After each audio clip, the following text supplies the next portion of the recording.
Hello viewers, மகாபாரதத்தில் கிருஷ்ணரின் ஒரு மாய தரிசனம் பற்றி ஒரு சுவாரஸ்யமான தகவலை இந்த வீடியோவில் பார்க்க போகிறோம். ஒரு சமயம் அர்ஜுனன் கிருஷ்ணரை தியானித்து தவம் செய்கிறான். அர்ஜுனன் தவத்தை கண்டு மகிழ்ந்து கிருஷ்ணன் அர்ஜுனன் முன்பாக காட்சியளித்தார். அர்ஜுனன் கண்விழித்து பார்த்தபோது அர்ஜுனனுக்கு முன்பாக ஒரு விசித்திரமான உயிரினம் நின்று கொண்டிருந்தது. இதுவரை கண்டிராத ஒரு வினோத உயிரினத்தை கண்ட அர்ஜுனன் தனது வில்லை எடுத்து அதன் மீது அம்பை விட முற்படுகிறான்.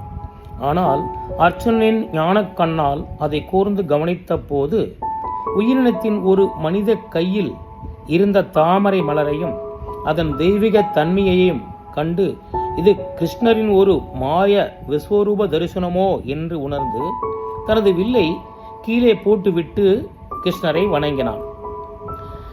அர்ஜுனனின் பக்தியையும் தைரியத்தையும் சோதிக்கவே கிருஷ்ணன் இந்த வடிவத்தை எடுத்ததாக மகாபாரதத்தில் சரளதாசர் என்ற கவிஞர் குறிப்பிட்டுள்ளார்.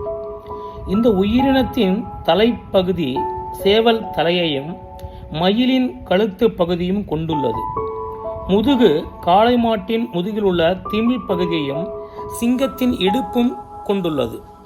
கால்கள் யானை, புலி, மான் இவற்றின் ஒரு கால் பகுதியும் அமைந்துள்ளது. பாம்பின் வால் பகுதி அமையப்பெற்றுள்ளது. தாமரை மலரை ஏந்திய மனித கையும் முன்பகுதியில் உள்ளது.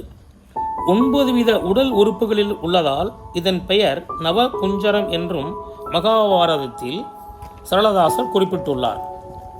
இயற்கையின் அனைத்து உயிரினங்களும் இறைவனுக்குள் ஐக்கியமான ஒன்றுதான் என்பதை நவகுஞ்சரம் உணர்த்துகிறது. ஒடிசாவின் புகழ்பெற்ற பூரி ஜெகநாதர் கோவிலின் வடக்கு பாகத்தில் நவகுஞ்சரம் குறிக்கப்பட்டுள்ளதை இப்போதும் காணலாம். ஒடிசாவின் கோனார்க் சூரியன் கோவிலின் உச்சியில் இந்த சிற்பத்தை காணலாம்.